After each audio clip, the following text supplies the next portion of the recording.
My name is Daniel Lake, and I'm the kind of guy who can troubleshoot a crashed server at 3 in the morning, but apparently can't troubleshoot his own marriage. I'm 43, work as an IT consultant for mid-sized companies around Denver, and until 3 weeks ago, I thought I had a pretty decent life.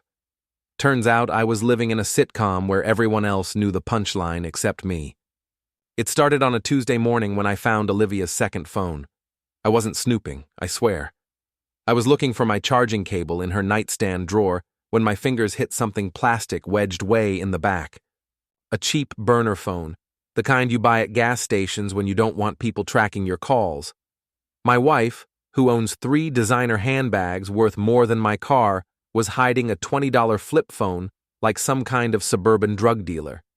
The thing was still warm. My hands shook as I powered it on.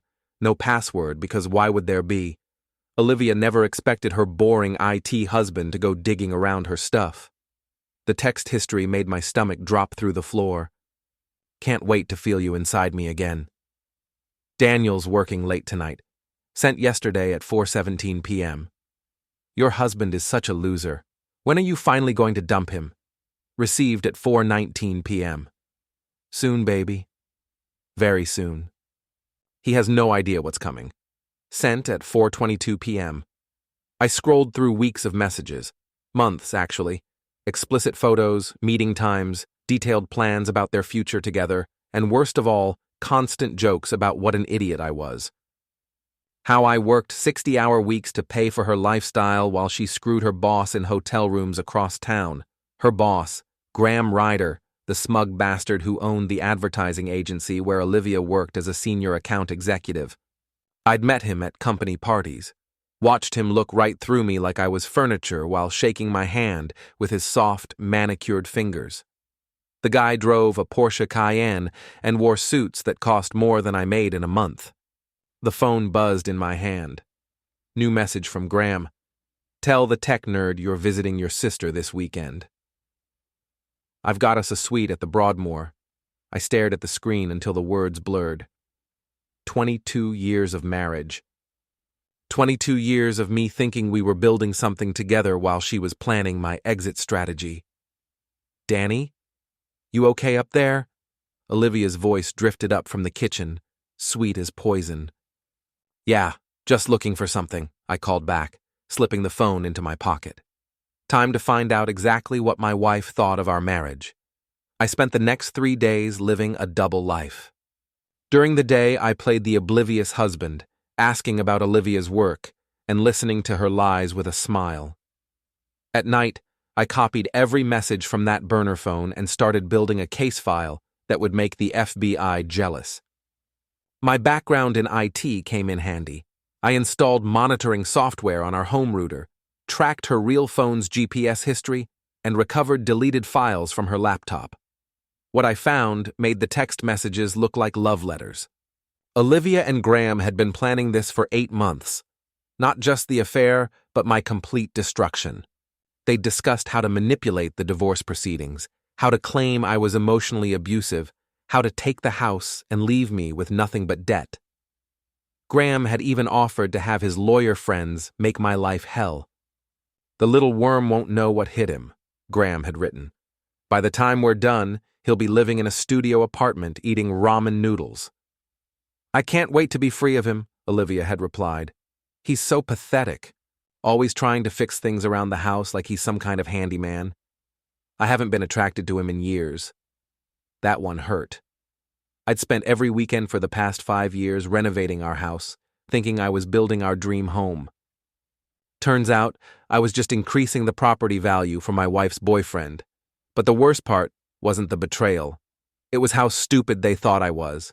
They'd been sloppy, arrogant, convinced that good old reliable Danny would never catch on. Graham sent flowers to our house when I was at work, using our joint credit card to pay for hotel rooms, even calling Olivia on our landline when he thought I wasn't home. I started documenting everything. Screenshots, GPS logs, credit card statements, hotel receipts. I created a timeline that would hold up in any court and a digital paper trail that painted a crystal-clear picture of 2 people systematically destroying a marriage. On Friday night, Olivia announced she was visiting her sister in Colorado Springs for the weekend. "That's nice," I said, not looking up from my laptop. "Tell Susan I said hi." "I will," she said, kissing the top of my head like Judas kissing Jesus. After she left, I called Susan. "Danny, how are you? I haven't heard from you guys in forever." "I'm good. Hey, is Olivia planning to visit you this weekend?" "This weekend?" "No, why would she—" "Danny, is everything okay?" I hung up and opened my laptop. Time to start evening the score. Graham's wife was named Patricia, and she was nothing like I expected. Instead of another trophy wife, she was a pediatric nurse who worked 12-hour shifts and coached her daughter's soccer team on weekends. Her Facebook page was full of pictures with sick kids and charity fundraisers. She didn't deserve what her husband was doing to her any more than I deserved what my wife was doing to me. I created an anonymous email account and spent 2 hours crafting the perfect message. Not vindictive or angry, just concerned. A friend who thought she should know what her husband was up to. I attached screenshots of the text messages, hotel receipts, and photos Graham had sent to Olivia. I hit send at 11:47 p.m. on Saturday night. Sunday morning, my phone exploded. Olivia called 6 times before I answered. "Danny, something terrible has happened. Graham's wife is spreading horrible lies about us. She's completely lost her mind." "That's awful," I said, stirring my coffee. "What kind of lies?"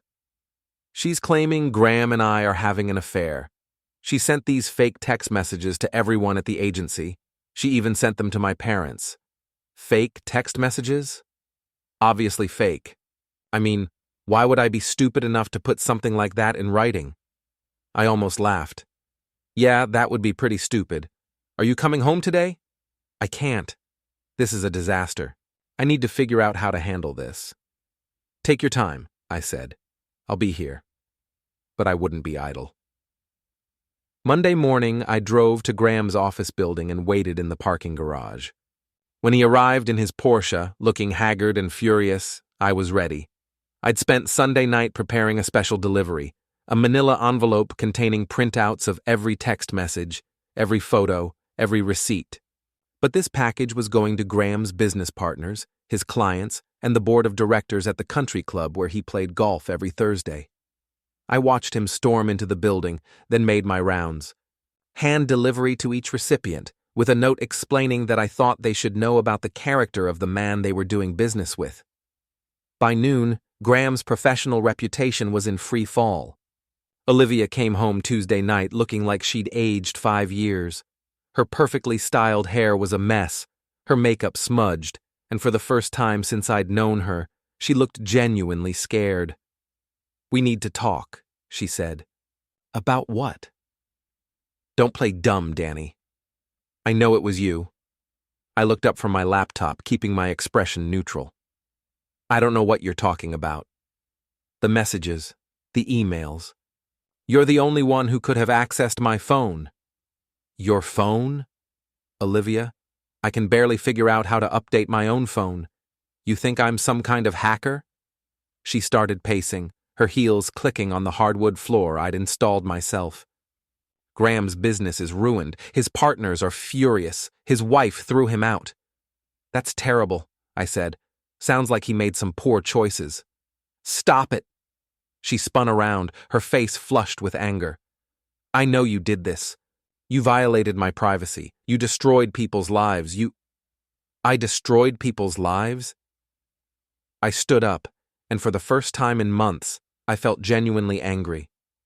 "Olivia, you've been cheating on me for 8 months.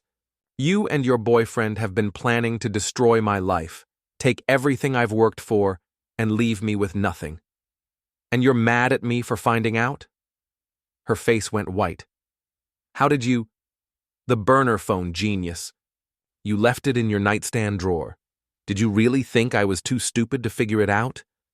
She collapsed into a chair, all the fight going out of her. "Danny, I can explain." "Explain what?" "How you haven't been attracted to me in years. How I'm a pathetic loser who doesn't deserve to know his wife is screwing her boss. How you can't wait to be free of me? Tears started streaming down her face, but I felt nothing. No sympathy, no regret, just cold satisfaction. I read every message, Olivia. I know about the hotels, the lies, the plans to claim I was abusive. I know everything. What do you want? She whispered. I want you to pack your bags and get out of my house. Your house? This is our house, Danny. I have rights. I smiled for the first time in days. Actually, you don't. See, while you were busy planning my destruction, I was talking to a lawyer. Turns out that when you commit adultery and plan to defraud your spouse, you forfeit a lot of those rights, especially when there's documented evidence. Her phone buzzed. She looked at it, and her face crumpled. Graham? I asked. She nodded, fresh tears flowing. Let me guess. He's decided you're too much trouble now that his life is falling apart. Funny how quickly love dies when there are consequences. The next few weeks were a masterclass in social dynamics. It's amazing how quickly people choose sides when a scandal breaks, and even more amazing how they always seem to choose the side with the most evidence. Olivia's best friend Margot was the first to abandon ship. She'd been part of the inner circle, knew about the affair, even helped cover for Olivia during her hotel visits. But when I released the text messages showing how they'd all laughed about what a fool I was, Margot suddenly developed amnesia about the whole thing. I had no idea it was so serious, she told anyone who would listen. I thought they were just flirting. If I'd known Olivia was planning to hurt Danny like that, I never would have helped. Jared from Graham's office was next. He'd been Graham's wingman, booking hotel rooms and providing alibis. But when Graham's business started hemorrhaging clients, Jared threw him under the bus so fast it left skid marks. Graham was always inappropriate with female employees, he told HR. I documented several incidents but was afraid to come forward because of his position. The dominoes kept falling. Olivia's parents, who'd always treated me like I wasn't good enough for their daughter, suddenly wanted to have lunch and work things out. Her brother called to apologize for years of condescending comments. Even her sister Susan drove down from Colorado Springs to tell me how sorry she was. But the best part was watching Graham's complete meltdown. Without his business connections and his wife's income, he couldn't afford his lifestyle. The Porsche got repossessed. He had to move into a studio apartment across town. His country club membership was revoked. And because Patricia was a saint who'd been supporting half his expenses without realizing it, he was suddenly facing alimony payments he couldn't make. I almost felt sorry for him. Almost. Then I remembered the text where he'd called me the little worm and decided he could rot. 3 months after the initial explosion, I thought the drama was over.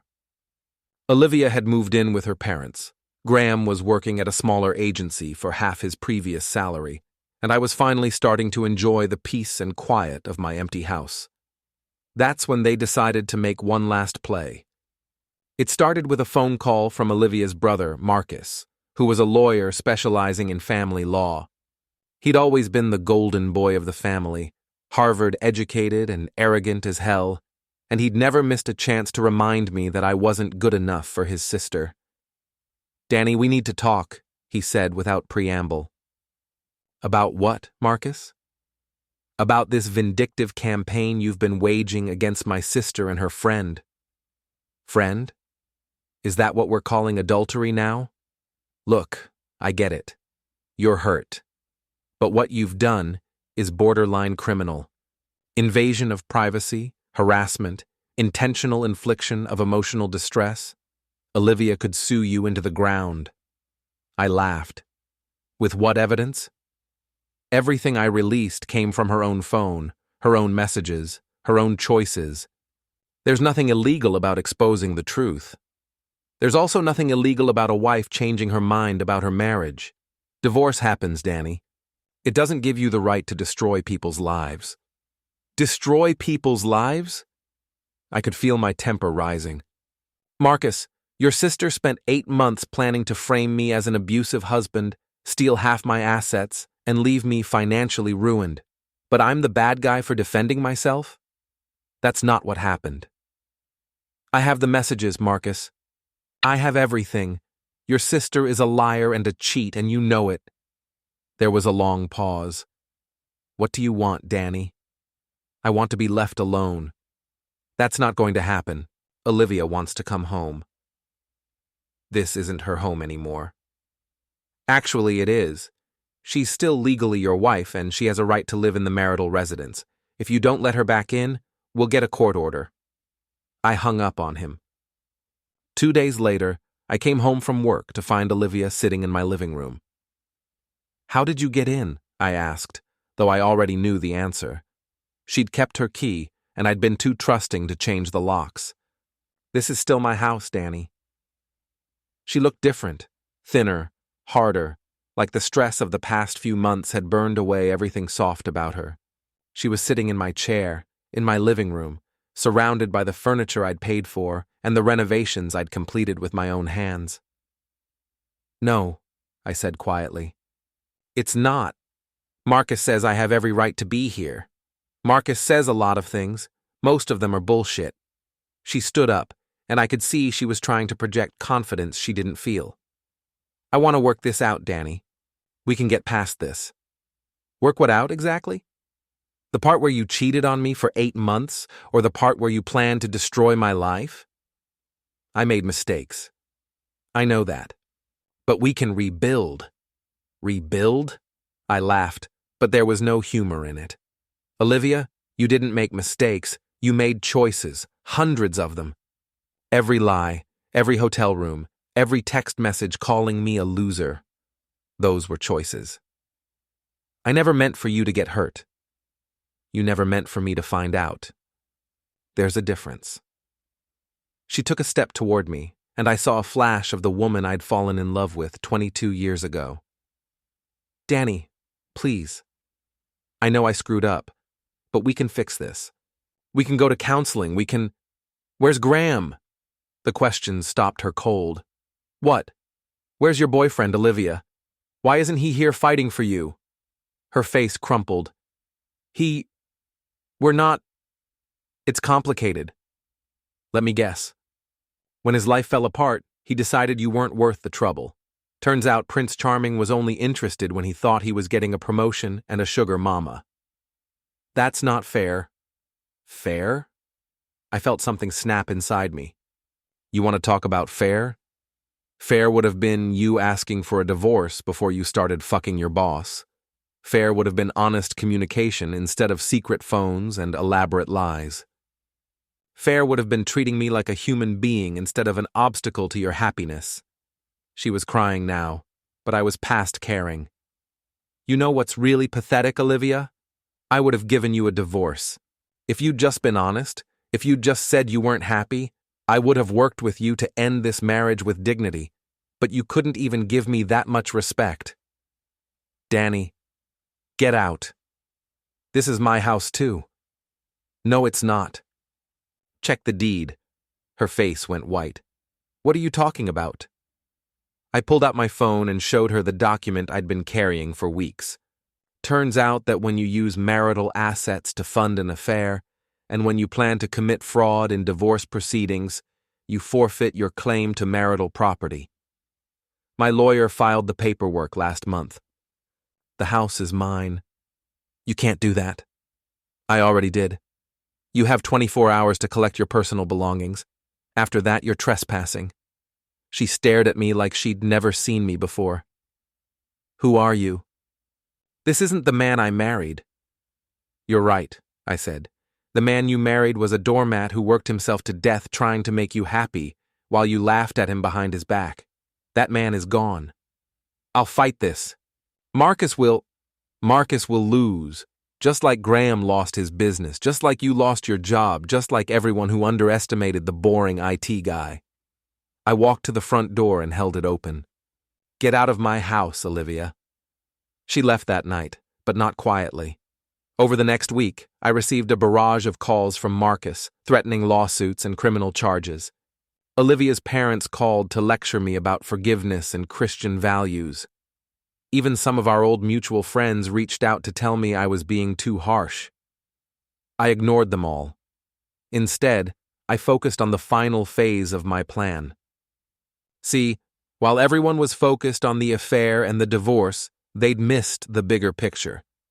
Graham hadn't just been cheating on his wife and destroying my marriage. He'd been embezzling from his own company. It took me weeks to piece it together from the financial records I'd copied from Olivia's laptop. Graham had been skimming money from client accounts, using fake invoices and shell companies to hide the theft. He'd been planning to use the stolen money to start a new life with Olivia, probably in some non-extradition country where they could live happily ever after on other people's money. The evidence was all there in their text messages, hidden in code words and casual references that looked innocent unless you knew what to look for. "The vacation fund is looking good," Graham had written. "We'll be able to travel anywhere we want once this is over." I'd already sent copies of everything to the FBI's Financial Crimes Division, but I wanted to deliver the coup de grace personally. On Friday afternoon, I walked into Graham's new office, a sad little space in a strip mall that was a far cry from his former downtown penthouse, and sat down across from his desk. "Danny," he said, looking genuinely surprised. "What are you doing here?" "Tying up loose ends." He leaned back in his chair, trying to project confidence. "Look, I know you're angry about what happened with Olivia, but that's between you and her. I don't want any trouble." "Too late for that, Graham." I pulled out a manila folder and slid it across his desk. He opened it, and I watched his face go through several shades of pale as he recognized the financial documents inside. "Where did you get these?" "Does it matter? The question is, what are you going to do about it?" "I don't know what you think you're looking at, but I'm looking at 3 years of embezzlement. Shell companies, fake invoices, client funds diverted to offshore accounts. You stole almost $2 million from your own business partners." He was sweating now. "You can't prove anything." "I don't have to. The FBI will handle that part." His face went white. "The FBI? They're very interested in financial crimes these days, especially when there's a clear paper trail and digital evidence." Graham slumped in his chair like a deflated balloon. "What do you want?" "I want you to understand something. You called me a little worm. You thought I was too stupid to fight back. But here's the thing about worms, Graham. We're survivors. We adapt. And sometimes we bite." I stood up and walked to the door. "The FBI will probably be in touch soon. I'd get a good lawyer if I were you. You're going to need one." 6 months later, I was sitting on my back deck, enjoying a beer and watching the sunset over the mountains. The house was quiet, peaceful, and entirely mine. I'd redecorated, removing all traces of Olivia's presence and turning it into the home I'd always wanted. Graham was in federal prison, serving 5 years for embezzlement and wire fraud. His trial had been a media sensation, especially when the details of his affair came out during testimony. Turns out juries don't have much sympathy for men who steal money to impress their mistresses. Olivia had moved back to her hometown in Ohio, living with her parents and working at a small marketing firm for a fraction of her former salary. She'd tried to contact me a few times, but I'd blocked her number and deleted her emails without reading them. Marcus had never filed his threatened lawsuits. Hard to claim damages when your client was complicit in federal crimes. My phone buzzed with a text from Pete, my neighbor who'd become a good friend through all this drama. "Saw the news about Graham's appeal being denied. How does it feel to win?"